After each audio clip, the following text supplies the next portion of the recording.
Today we're speaking about the energy of the month of Adar and specifically Tanit Esther, where it is an opportunity for us to connect to, as we always say, the energy of the month we are in is connected to the energy of the month when the Chagim or when anything happened in our past. That energy from then is here today. So Esther called the Jewish people together, unite. Forget about who keeps what and who doesn't keep what and who believes in going back to Israel, who didn't believe in going back to Israel. All Jews come together. So that's the first message. There's a unity message. All Jews come together. And we storm the heavens to beg God for our lives. And isn't that relevant for us today? We are looking for that today with this coronavirus going absolutely crazy. We are looking for that salvation today. This chaosness that is literally flooded the whole world. Humanity is just dangling at what will be next. So today is very much time to storm the heavens, not just for the Jewish people, but for mankind. Bring an end to this virus. It's something we can't even see. It's taking us down. We're very much feeling Hashem's presence at the moment. There's no one to blame. It is affecting everybody's lives in every industry. It is affecting people's lives in such a strong way, and it's time to really contemplate and send that message to Hashem. Bring salvation in this chaos, and that's what we're our energy for this Dav Tanit Esther is. Last week we looked at the theme of happiness very deeply, how to be happy and what the month of Adar offers us, this deep energy of happiness, but there's other ideas as well, which we'll touch on today. So as you know, I love telling stories, and we're going to start off with a story about a king who put, for all his people in his city, in his kingdom, he put in one of the sand roads, which was the main entrance into the village or the kingdom, he put a massive boulder in the middle of the road. And he wanted to see, what are the citizens of his kingdom going to say about this boulder? So people came with their wagons and their donkeys and schlepping their stuff, and people were moaning and complaining about the king who doesn't take care of the roads, who leaves big things in the place, doesn't move things and makes life difficult for the citizens. And there was lots of complaints, but not many people were trying to move it. Well, some maybe got out, tried a little bit, thought too hard to move this boulder, and then they moved on. So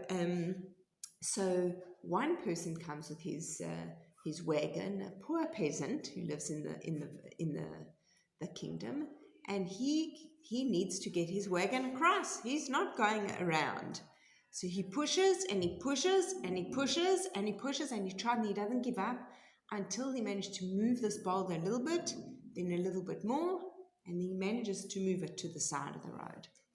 And he sees now underneath the boulder there was a purse filled with golden coins and a note from the king. Whoever finds this purse means that you are a player in the kingdom.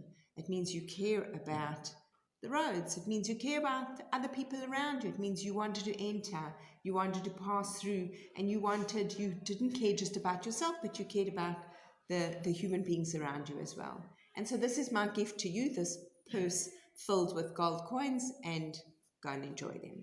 Okay? So what is the lesson to be learned? That every obstacle that comes our way gives us an opportunity to improve our condition. Okay, so this is also very much in for coronavirus, right?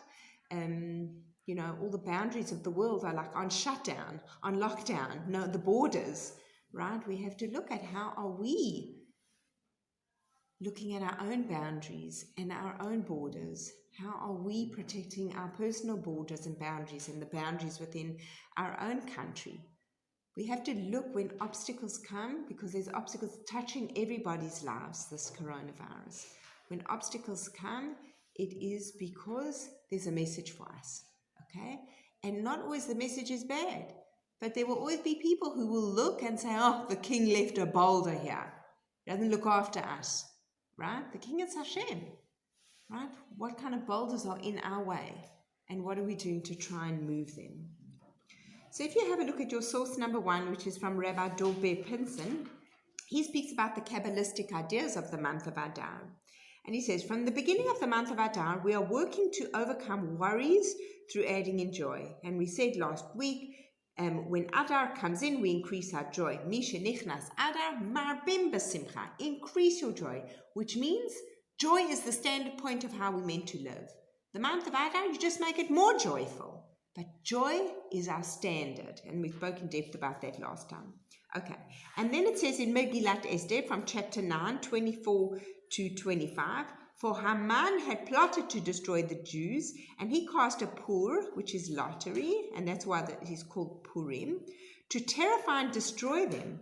But when she, Esther, appeared before the king, he commanded that the evil scheme which Haman had devised against the Jews should recoil upon his own head.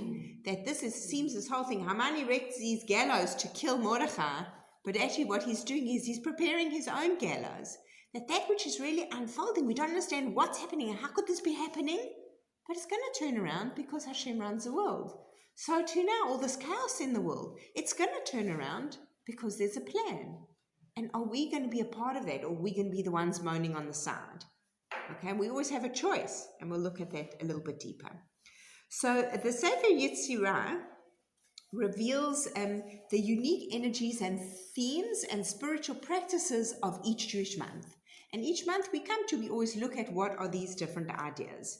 So Rabbi Pinson gives us some ideas about this. There's mystical information about this month of Adar. So to help us crack the code of Purim, right? What is Purim all about and what's it come to teach us? Okay, so every holy day in our calendar has a narrative, but it also has a season, right? We know very much that Nisan and Pesach has to fall in spring, and that's why the leap year always comes in Adar, because Pesach has to always fall in spring. So there's something about the season and the narrative of the story as well that's connected to what's going on in the month. Okay, so the month of Adar we have this Chag of Purim. Okay, so you know that Kabbalistically there's a letter for each month. Now the letter for the month of Adar is the Kuf. Okay, the Kuf represents Kedusha, which is holiness. But if we actually write out the letter Kuf, okay, it's a monkey, right? So that's a little bit strange. So the monkey brings up images of play and mockery. How much is that for the Purim story, right? We think things are going on, but really it's a whole big mockery on what's really going on, okay? The Zohar says that the letter Kuf represents this imitation, okay? The Kuf imitates the letter Hey, right? The Kuf is a Hey longer. Okay, it's the only other letter that has two separate pieces. Everything else is connected. Okay, and the Kuf represents earthly kingship, says Rabbi Pinson, whereas the Hay represents divine kingship. Okay, so there's earthly kingship and divine kingship. So source number 2, Rabbi Pinson says, it may seem that the earthly plane is ruled by randomness and chaos and mockery, and that the divine has hidden its face. However, Purim teaches us that despite these appearances, the Holy One can reveal the ever-existing divine kingship at any time. To see the miraculous within earthly history, we must see that everything in this world imitates what is in the world above. Okay, so that's something to connect to. So in Purim, we have a custom of dressing up, right? Of hiding our identity behind a mask. And that's also significant. Half the world is walking around with masks at the moment, hiding their identity, hiding their immune systems, hiding behind something, okay? When your earthly identity is altered, it can become easier to reveal who you really are. So if you take a look at what people will dress up as on Purim, like let's say someone dresses up as Superman, right? There's something inside them that wants to be a hero, okay? That the things that draw us, what we want to dress up at, reveals us something that we might not feel so easy to be. And even looking at Superman, he was a nerd, Clark Kent, a nerd in his own life, But as soon as he put his cape on and he was dressed up, he was able to reveal his true essence. He wasn't shy anymore. So that which we dress up as could help us to reveal who we really are. So Purim really gives us an opportunity to look at, what's going on deeper? Who am I really? What do I want to be? That Purim gives us the opportunity to let loose a little bit and to reveal that. Okay, so the sense of the month of Adar, there's different senses. So we know we have 5 senses, but they bring in the Sefer Yetzirah, brings in different extra senses above those 5 senses to correspond with each of the months. So who can guess what the sense of Adar is? It's not one of the 5 senses we know. Okay, it's laughter, okay, which is also very matim. Obviously, it's very matim and merriment. Okay, so he says Kabbalistically there's 2 types of laughter, right? Nervous laughter, right? Feeling that life is meaningless or alienating, right? We laugh at something which might be inappropriate, right? But laughter comes out. And this reinforces depression and limited perception. That's what he speaks about. And he says then on the other hand, there's holy laughter, which expresses recognition, okay? That everything paradoxically makes sense.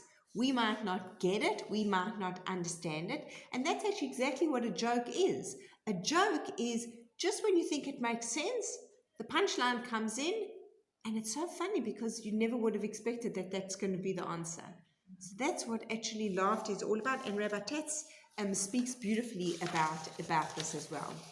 Both tragedy and comedy pull the rug almost out from under in our minds. Okay, we respond to life with holy laughter. Okay, when we do this, we can joyfully release ourselves from limitation. Okay, tzchok, which is laughter, has the numerical value of 414, and this is the same in the term of Or Ein Sof, which is the infinite light. Okay, so there's something, and we even know Yitzchak's name, today's class is not about laughter, but Yitzchak's name is connected to this. There was nothing funny about the person Yitzchak was. He was a deeply serious person. But when we can find this Or Ein Sof, this infinite light, that's connecting to this laughter. Okay, this tells us that through holy laughter, a person can rise above the world of form and perceive a kind of a light from above, and this is the infinite one. Okay. Now the astrological sign of this month, who knows? What is it? Adar? Pisces. Okay, which is fish. Okay, and we know that the Hebrew word for fish is dagim. Okay, and fish are in the sea, they're hidden. We don't know how many fish there are, we can't see. And you watch these National Geographic movies and you see these like millions of fish swimming together, and it's absolutely incredible. Think how many fish are down there, you know? And I once went snorkeling, and we jumped off the side of the boat, and I put that the snorkels on, and I looked down under, and all I could see was my 2 little legs dangling in this massive world. Right, you go to the beach and you see the sea and it looks huge, but actually it looks huge this way, it's actually also huge this way, and it's filled with fish. It's absolutely massive, okay? So fish are something we don't see. Here's this idea of hiddenness again, right? The month of Adar, Hashem is hidden. The whole story of the Megillah, he's hidden. We don't see his hand, okay, in what he's doing, okay? And the word dag alludes to the word da'aga, which is worry. Okay, so this shows that as Adar progresses, our spiritual practices should involve overcoming the tendency to worry, especially now. What will be with this coronavirus? We're not sure, but we need to have faith and put our trust in Hashem that He has a plan. Okay, worrying doesn't serve anyone. What is it going to do? Is worrying about the virus going to change the situation for us? It's going to make things worse for us. Okay, so this is something we learn about worrying now. The way to overcome worry... It could make them better. It could make them better? No one knows. Right. What do you mean? But what is going to happen with the whole world at the end? What is going to happen? We don't know. This could be a cleansing of sort, right? Everyone stay within your boundaries and see what's coming. We don't know. We don't know. Okay. So we worry because we feel uncertain. We just don't know. How long is this going to last? You know, actually, someone was saying to me last night, a doctor, that Israel's the only country who's doing this quarantine and this putting people into, you can only, if you've traveled, you can only be around 100 people at a time. It's causing chaos. So much so that it's a mitzvah to hear Megillat Esther. People are banned from going, right? That's how serious it is. Doesn't seem congruent. What is going on? It's like the monkey laughing, right? And you know the monkey's role in the Lion King. You see him. He's the wise one, but he's the one who's laughing, right?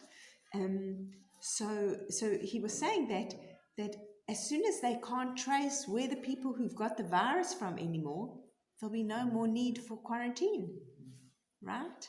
So what's going to be? We actually just don't know. Okay, so the way to overcome worry is to find certainty, okay, and deeply allow our uncertainties to elevate us and free us and to bring us joy. Okay, that which we can control, control. That which you can work on, work on. But that which you have no control on over, it doesn't help to worry. It just brings us down. All right. So moving along, the next thing in the Sefer Yetzirah is the tribe of the month is Naphtali, okay? And Yaakov blessed Naphtali to be an ayala shlucha, a swift deer, okay? He inherited this trait of alacrity. Alacrity is quickness, arriving, quickness, show up. The boulder's there, you move it, right? You come, you serve Hashem no matter what's going on in our lives. Okay, that's what alacrity means. Worry and doubt weigh us down physically. When we don't know what's going on, right, and we've got all that energy being literally sucked out of us into the space of worry, it pulls us down physically. It has an effect. Our stress hormones get released into our body. That lowers our immunity. And right now, does anyone want a lower immunity? No one wants lower immunities. And we saw even last week the way to boost our immunities, even from a chemical perspective. You want dopamine, you want serotonin in your bloodstream. That's through laughter and happiness and joy. The month of Adar is actually the antidote to the coronavirus. I've just thought of that. But it is because we need joy. Joy and laughter and happiness boosts our immune systems. If you have a strong immune system, the coronavirus is maybe going to bypass. Okay? So that's what we have to be thinking about. Okay? We want emotional and mental lightness. This is this alacrity. He was swift on his feet. That was his blessing, Naphtali. That's what we want. We want to be light. We want to be, the way that we move in this month now is with joy, not worry. Okay? And we also see fish. Fish just swim. They swim. They keep going. There's no worries in fish. Okay? So let's learn from this energy of what's there. So these traits allow us to tolerate paradox while dancing joyfully through life. I'm not saying anyone has to be an ostrich, but where you can choose joy or find joy in the difficult situations, do it. You'll see that the chemicals you will release, and we said even last week, everyone has tsuris. We all have issues. When we have a bit of joy or we've gone to that place of gratitude, it helps us with how we're dealing with our issues and our difficulties. So don't forget that. Okay. The body part of the month of Adar is the spleen, which is called the tchul. Okay? According to the Talmud, this organ is connected with laughter, which is really interesting. And from a reflexology perspective, which is just on the side, the spleen is connected. It's the ruler of immunity, right? How amazing is that? How that fits in, right? We want immunity now. Everyone wants immunity. The body part for the month of Adar is the spleen. The spleen is connected from a Kabbalistic idea to laughter, and from reflexology, which is connected to ancient wisdoms of many different cultures, is connected to immunity. Right? Isn't it the spleen have it removed, you could live without it? You can live without the spleen, but this So what the does that spleen is say? like the reservoir which for the blood in the body, right? The spleen, it's important. Obviously, there are certain things we can live without. An appendix you can live without. A spleen we can live without. One kidney. There are things we can live without, but we'd rather not. We'd rather have all our organs. Okay, so okay, Rev Tzadok reconciles these ideas. Okay, shallow laughter brings about depression, right? So, what does this mean when he says this? So, we've all heard of professionals and comedians, and unfortunately, Robin Williams is one of these who's making everyone laugh on a shallow level. But there was such a deep sadness within him. And you see lots of these comedians who come out with deep, deep depression. They need to make people laugh, they need to try and feel okay in the world. But there's a deeper something going on because that is shallow laughter. We have to look deeper. What is joy? And that's what we spoke about last week. What brings happiness? What brings joy? It's not the stuff, it's the internal feeling of the place of how we live our lives and who we are. It doesn't matter what's going on the outside, but can I still show up joyful? Okay, that's what that is all about. So deep and pure laughter comes about through awe, right? We live in this world where, wow, we're actually seeing the hand of God. How mighty is God? He's taking down the world through something invisible. We can't even see it. How mighty is God right now, right? How mighty? We know He's mighty, but we're actually really experiencing it now. Okay, so we can come to a healthier place through this spleen, through laughter, a deeper type of laughter, laughing at life as well, so not taking things so seriously, right? Of just showing up the best way that we can and showing up how we need to show up. Okay, so the time of the year, we said also seasonal, where Purim starts, is the beginning of spring. Okay, for those of you who have seen, there's beautiful blossoms starting all over. All the almond trees are in blossoms. It's a favorite place for photographers, to go now in the almond blossoms and just take beautiful, beautiful pictures. So we know that during the winter months, we spend time indoors. We're cold, we wrap up, we hide away. We're trying to warm ourselves up all the time. We become more introverted. As the springtime comes, we open up. We become more open, more extroverted, more outgoing. We take off the layers of clothing, right? And we might even in the wintertime gain more weight to protect ourselves and keep us warm. But this is a time now, a transition into a lightness, right? Summer's coming, okay? And for some people, that's not such a good thing. I personally love summer. The hotter, the better. But there's a warmth that the sun brings and nurturing energy, and that's coming now. Adar is coming to tell us winter's over, guys. The hardship is done. The cold nights, the long cold nights, it's done. Now we're coming into longer daylight, more clarity, right? That's what's coming, okay?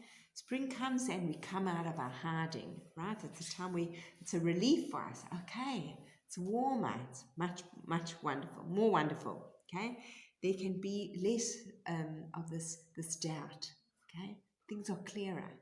The longer the days, the more clarity we have, the more we can see things clearly because of the daylight. Okay, so let's tap into that. Who am I? And how do I appear to the people around me? These are some of the questions we want to ask ourselves. Okay, and then the name of the month is Adar, which is 205 in Gematria, and the numerical value of these words can be Bechesed Mechusa, with hidden kindness. Adar equals that statement, okay? The kindness of Hashem is very hidden in this month of Purim, in the month of Adar, especially in the story of Purim. We see all these random events taking place, and we don't see that it's a kindness preparing to save the Jewish people, to be able to get them to go back to Israel to build the temple again, right? So there's a kindness happening and taking place. That's what is happening here. So the hidden kindness, that's what Adar equals to, okay? Right, so we see that the lottery, that Haman, he picks a date, right? In the month of Nisan, this is when he decides, right, let me choose a date, which will be when I'm going to annihilate all the Jews, right? And he picks, out comes the month of Adar, and he says, that's perfect, because that's when Moshe died, right? Moshe died, that was their leader, perfect time for me to do this. But what he didn't know is Moshe was also born in Adar, okay? So it is, which one are you going to look at? Are you going to look at the death or are you going to look at the life? Haman chose to say, oh, this is a bad month for them. It doesn't have to be. This is the same circumstance, and the circumstance is irrelevant what the circumstance is, but it's the way we show up to it. We get to choose that. Hashem said to us, I give you life and death, good and evil, and choose life. But not just choose life, because everyone wants to live. We get to choose what kind of life we're going to live. And that is not dependent on the circumstances that we have. It is actually dependent on how we show up to our circumstances. That's where we have free choice. Okay? So this is the time to rebuild our faith, right? Haman was this being who wanted to destroy us, but it didn't. That was his plan, right? We don't have to go to that plan. We have to look to the plan upstairs. What is Hashem wanting? What is Hashem revealing to us in the world? Okay? And actually the name, they say that Haman Ha'agigi, when Agigi was a descendant of Amalek, the word Amalek has the same numerical value as the word Safek, which is doubt. Okay? Amalek brings doubt into the world. That is our challenge. We don't want to be doubting. We trust in Hashem, then even coronavirus can't take us down. Right? Hashem has a plan. Do we want to be part of it? Do we want to see it as the death of our leader in this month or as the birth of our leader? I don't understand the connection between Amalek and Safed. It's the same numerical value. Amalek is the same numerical value as the word doubt. It symbolizes this not knowing, right? This not knowing what's going to be. But that's not what we as Jews choose. We choose to say, yeah, we don't know, but we trust. Okay, that's what we choose. So it's a time to be building on that. Okay, Adar gives rise to Purim. And every day of Adar, actually, and even you see in the schools and the shops and the bakeries, everything is just filled with this energy of Purim. It's not, Purim is really not a one-day holiday, especially not in Eretz Israel. And there is an opinion that one could say the Megillah on any day during the month of Adar and it would still be considered part of your mitzvah. So there is that. And it's a time where we convert this nervous laughter into a holy laughter, right? Where we show up in the world in a different space. All right. So Rabbi Aaron says that this whole month of Adar has this joy in it, and we connect to that, this abundant joy. It's flowing through the whole month. We see these miracles only at the end of the story. So we don't know when it's going to be the end. But let's not wait till then to see how things are. Let's come from that positive perspective. Let's look at it as the month where our leader was born. Let's go from that space. Okay? We get to choose how we're going to live our lives. We don't choose the circumstances, but we do get to choose. How are you going to deal with this terrible burden you're carrying? Only you get to choose that, right? We don't get to choose if the burden will be big or small, or it won't come at all, it will come in this form or that form. That's not up to us. But where we have our choices is how we're showing up. Okay? And that's what this month is about as well. We're not just, life isn't just happening to us, but we are experiencing life. We're partners here. Okay? So we also said last time, Misha nichnas adar marbin besimcha. When you mix up the word besimcha, you get machshava. Our thoughts determine our happiness. Not the car, the holiday, the new clothes, the bank balance. None of that determines our happiness. Our thoughts determine our happiness. And that's just a fact, right? So it is what we are thinking has an effect on how we live our lives. And this month is coming to show us this. So imagine you had this great wealth, right? This box filled with a treasure. And you had a key and you locked it. And you lost the key. Have you got the treasure? No. And what is the treasure? Is the treasure the box filled with treasure, or is the treasure the key? The treasure is actually the key. If you don't have the key, you can't open the box. Okay, so all of these ideas are the key for us of how to access our treasure. And we also told that story, the Rabbi Nachman story last week, about finding the treasure hidden under your own home. Within ourselves, we have the treasure. We're always looking out there for the treasure, but it's in us. That happiness is in us, and let's approach that. And I always speak about being an active participant in our own lives. We get to choose how we're going to show up. Okay? We're here. We all got life today, this beautiful gift. We get to choose what we're going to do with it today. Today is an awesome Monday. Nachon? Okay, only when we look back in the Megillah, we see how all these pieces come together. Right? This seems so random, and this seems so random, and this seems so random. And at the end, it's like, oh yeah, every piece had to be there. Of course it had to be there. God is like the master orchestrator. Okay? And we also might ask ourselves, like, where is God in the story? Where's God right now? Where was God in the Holocaust? Where was God during Egypt? Where was God? But God is always here if we'll just see him, right? And I always feel it like when the sun is always shining. You might be in a storm, but when that plane takes off and goes above the clouds, the sun is shining. Okay, so God is always there. It's up to us to find him. And that's what Adar is all about. We are so far away. The first month, we count months from Nisan to Adar. Okay, so we are furthest away from Nisan right now. Nisan, where all the miracles happen. I know it's coming next month, but all the miracles happened last year when we were at Nisan was when all those miracles happened. It was in our face, they were so huge, and next month we'll learn about them. Okay? But right now, there's no miracles that we can see, but can we still find them? Because they're here. Can we still find them? And that's what this month is about now as well. Okay, our challenge is to find them. Okay, so Purim, where the miracles are hidden, is actually a little bit greater than Pesach, where Hashem had to come down, right? But when Hashem works through nature and he makes things happen quietly and slowly, that's actually a big miracle, right? But can we tune into that? Can we see that happening? Can we see that unfolding? And can we be in that space? Okay, so the actual word Megillat Esther means revealing the hidden, right? Isn't that beautiful? And when we read the Megillah, they don't open up the whole thing. Part of it is closed, and we just read the portion that we're on right now. Then we roll it up a bit more and unroll some more, right? So even the way we read the Megillah, part of it is concealed, right? Hashem is concealed behind the scenes, but don't make the mistake of thinking he's not there, right?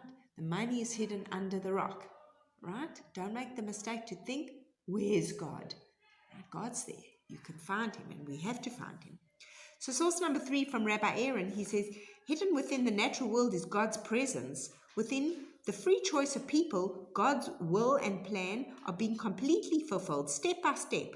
When God is depicted in conflict with the wicked in battle against evil, this is not the ultimate manifestation of his absolute oneness and almighty ruling power, like at Pesach.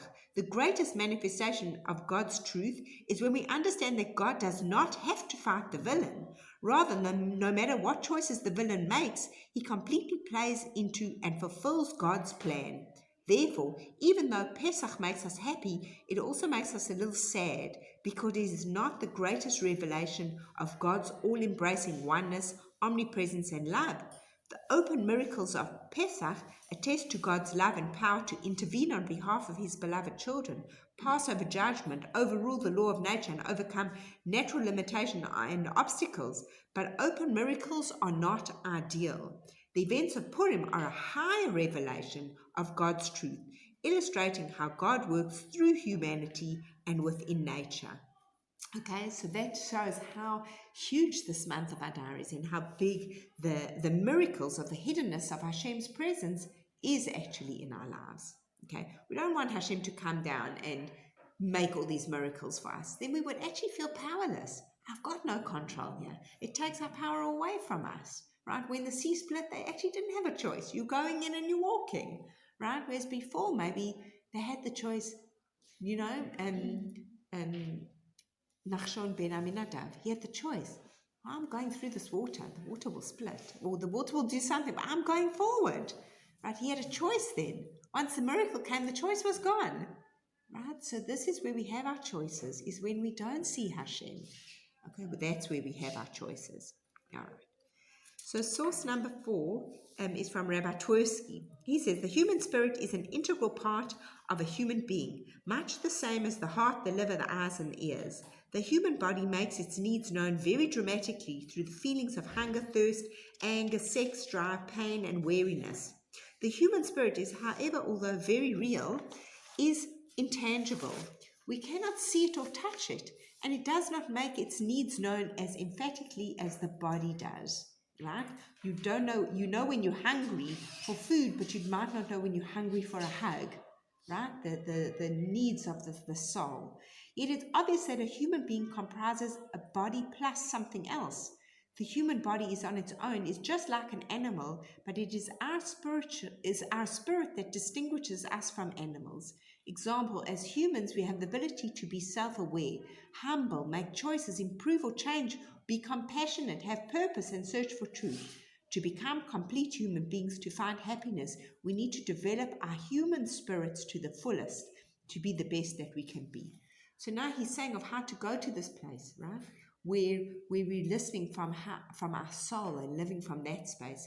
And he speaks about this woman, Rabbi Twersky, about this patient we had who just recovered from AA, and she was a single mother, she'd had her child taken away to welfare, and she's getting her life back together, and she comes in for her appointment, and she's absolutely beaming. And he says to her, like, what's going on, you know? And why are you so happy? And just before she came in, he had been contemplating how annoyed he was that his brand new car, the cruise control was just a little bit off. And now he had to take it back, and it's going to be a waste of his time to go and sort this car out, right? So she comes in and she says to him, I'm just so excited. My life is picking up. I've got my daughter back. I've got 2 jobs now. You know, I'm able to save even a little bit of money, and I've got enough money to save to get my car fixed. He's just been thinking about his car. So he says, well, what's wrong with your car? He says, my car doesn't go into reverse. And now she's beaming, right? Because now she's got money to fix that reverse, right? And he before was thinking, you know, his cruise control is out a little bit, right? So he says that happiness, what he learned from her is a lesson in perspective, that happiness is not having the most but needing the least. Right? And that's something we can work on from inside. And when he speaks about the spirit within us, he says that there was once a man who came to see him, a billionaire, who had absolutely everything life could want, right? And what life could buy. Private jet, he said to him, I go anywhere in the world, I've been anywhere, I've seen anywhere, I've done everything, I've eaten anything, I've bought everything I wanted to, but I'm desperately unhappy. And Rabbi Twersky suggests to him and says, do you know that with these resources, what kind of impact you could be making on the world through giving to various organizations? Find something that is meaningful for you and contribute to that. And this person said to him, are you asking me to give my money away? Right? So this is not a spiritual being. We will have to come to that place of connecting to our spirits as well. Then we can be like Nora. Never mind, she's lost her child, she's lost everything through, you know, being in AA and whatever she's happy because now she can get her car reversed, right? Amazing. We can all have that option for us by connecting to the spirit deep within us. Okay, so he says you can't separate it, the physical and the spiritual. But if you're not going to work on the spiritual part of us, then we're not going to have that external. So source number 5, he says to be truly happy, and this is what Adar is about. We need to be continuing the process of exercising and implementing the elements of the human spirit to be the best of our ability. Okay? So everything in nature and around us comes into life already ready to live. Animals are born within minutes, they're up walking, feeding themselves, doing what they need to be doing, seeing, hearing, right? Except human beings, right? We are just born with potential. We have to grow. We have to develop. And that's the beautiful part of it, that we get to Monday, we get today to do what we've come here to do, to be able to actualize ourselves, this self-improvement of growth and development, and actualizing ourselves is something that we've come to do. Fulfillment, this is spirituality, and this is what we get the chance to do. We've come here to perfect ourselves and to grow and develop as human beings. Okay, and this is something that we have to work on every day. Okay, so in your source number 6, we've got from Rabbi Twersky, his 10 Steps to Happiness by Rabbi Twersky. So he says, these are things you can say to yourself. I'm aware that I have some shortcomings and I want to become a better person. Okay, so acknowledging I'm not perfect, and none of us are. None of us are perfect, but knowing that, yeah, I have shortcomings, but I want to be better. When you're living from that space, we're constantly actualizing ourselves, developing and growing and bettering ourselves. Okay, number 2, I realize that I can be in charge of my behavior. Stop blaming and looking outwards. We are responsible. Number 3, I realize that changing my character trait is a slow process, but I'm willing to persist and to persevere. I'm going to work on my character defects one by one, right? It's about developing ourselves internally. Number 4, I'm going to look for ways to overcome my negative character traits. Okay, so don't just say, oh, there's too much to do, I just can't. Look at one thing. Sometimes I'm a little bit selfish. What can I do about that? How can I focus on that today? What's the opposite? Generosity. Well, how can I be generous to maybe take that away, right? So one by one, focus on slowly how we can overcome our negative character traits. And if you don't know or that you have any negative character traits, ask your family members. I'm sure they will offer you a few suggestions, okay? All right. The next one, number 5. I will cultivate enjoyable spiritual experiences, right? And we said last week, happiness comes from connecting with other people. That is a spiritual experience. We're not just in this life for ourselves. Okay? Number 6, I will give serious consideration to the relative importance of things. Okay? Number 7, I will avoid things that are inimical to my spirituality. Number 8, I will laugh more. Number 9, I will work to keep setbacks from discouraging me. And number 10, I realize there is never an end to spiritual growth.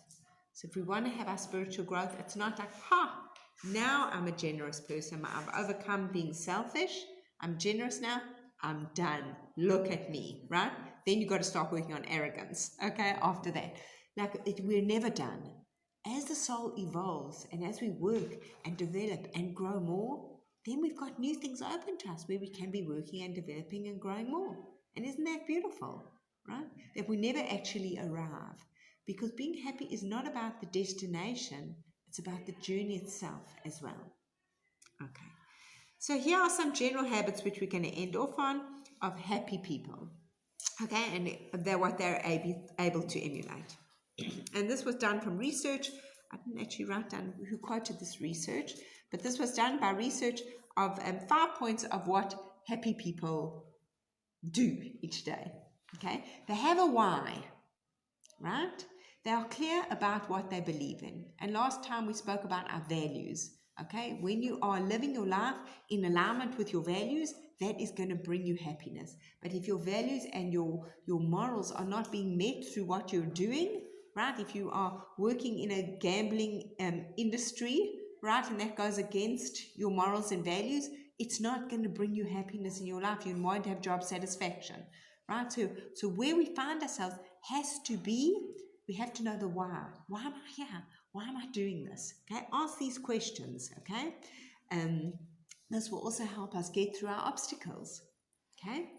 Now, number 2, surround yourself with happy people, right? Whatever my sister-in-law says like this, she says, if you hang around the barbershop, you're eventually going to get a haircut, right? Wherever you hang around, my father used to have a saying, show me his friends and I'll tell you who he is. The people we hang around with, right, we are going to be picking up their good traits and their bad traits, right? So you want to be hanging around with people you admire. You are a generous person. If we've been speaking about generosity, I'm going to hang out with you because I want to work on that. I see how easy it is for you, it will become easier for me, right? We want to be around people who we want to surround ourselves with the people, the character traits that we admire. Okay, so friends are really important. Who are the friends, and how are we spending our time with these people? Okay, gravitate to people with the characteristics, morals, and values that you want to be having in your life as well. Happy people are curious. They love to learn. We spoke about this last week also. Learn new things. We constantly have open to us the ability to learn. Today's day and age with the internet, everything is at our disposal. We are so blessed and so lucky. You can learn anything. I told you I studied through Coursera, a course on happiness with one of the top Yale University lecturers. When am I ever going to Yale? Not anytime soon. But we can have these opportunities, right? Okay. Happy people are grateful. We spoke about gratitude last week as well. Being grateful for what we've got. And if you can't find anything to be grateful for in your life, just start with your body, right? The very fact that you have an elbow allows yourself to feed yourself. If you didn't have an elbow, there would be no food coming anywhere close to your mouth, right? Be grateful. I got elbows, right? We never think about elbows. And if you can't find anything in your life else to be grateful for, start up here and work your way down. There's so much to be grateful for. And we're in that place of gratitude, and then you show up to your challenge. It's a different space because you've released chemicals of dopamine and serotonin. I'm so grateful that it's warm outside. Just feel how that goes on you. I was speaking to one of my teachers with the imagery work that I do, and I've lately been doing a lot of imageries. I'll share an imagery with the group. It will be also on my YouTube channel on Purim and how we connect to turning the impossible into the possible.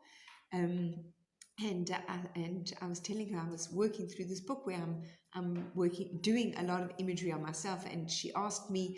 She said, "Don't do them too quickly." I said, "I'm not. I'm marinating in them." Okay. So when you find, and she said, "What a great word, right?" When you find things to be grateful for, don't just say, "Oh yeah, I'm grateful. I've got a car and I could get here today." Just actually sit and contemplate. I've got a car. Just be with that for a moment. How lucky am I? How many people don't have cars? In my family, we share one car, 5 people, right? So when you get the car, it's like, yes, I've got the car. There's so much. Don't just gloss over what we're grateful for. Just let yourself marinate in it for a little bit. Just really sit with it. My elbow, this elbow, I never think about it. Only when we knock at that funny bone. Ow, that's so sore, right? But the elbow allows us to feed ourselves. It allows us to hug. It gives us so much abilities that we've never even thought about. I just chose elbow, for example, but I could have chosen any body part and we'd find the same things, right? We didn't have knees, we couldn't sit, right? So just go deeper and deeper into the gratitude, and that just brings us back to Hashem. How many gifts have you showered upon us? How lucky are we? Just sit with it for a moment. And then you can come to the place of pain in your body, or the ache, or the illness, or the something, or the challenge in your life, and you can say, wow, this is tough right now, but I'm bringing all my gratitude with me to deal with that. It's a totally different place of coming from the king leaves boulders in the place, right, in my path, to, wow, the king leaves money under boulders, right? Okay. Happy people find a way. They don't wait for ways to be found for them. They find a way. They don't give up easily and saying, this is enough. They keep looking, climbing, searching, researching, right, until they find a way. Okay? Happiness also is something that we can build. It's something that we can work on. Even although everyone does have a set happiness level. Even if you win the lottery, you're going to be real happy for a while, and then you're going to be back at your normal, right? But the good thing is, it's a muscle that can be built, right? We can work on it. Using the steps we spoke about also last time, it is something that can be built, an attitude of happiness. How we choose to show up in the morning, right? Wake up, open your eyes, I'm alive, yay! what can I do with that gift today? Right? Not, another day. We get to choose how we're going to wake up and how we're going to be. So, this month of Adar, and now we're in Tanit Esther, it's time to flood the heavens today. Hashem. We also, there is a nechama of knowing Pesach is coming, even though that freaks women out, but Pesach is coming, the miracles will be revealed again. Okay? So knowing Hashem, please, behind the scenes, we know you're there. Just bring humanity some sort of order right now. Let's tap into that energy as well as this energy of finding the hidden miracles in our lives. They're there, seeing Hashem behind the scenes, and finding the place of happiness, which we all have control of in our own lives, how we can increase it, how we can build on it, how we can surround ourselves with happy people. And I wish everyone a magnificent Purim, a deeply spiritual day of going to that inner place, that laughter within ourselves as well, and seeing taking off our masks or putting a mask on which reveals who our inner character is. Spend some time going to that place and developing that. And absolutely Purim Sameach, a magnificent day to all of you.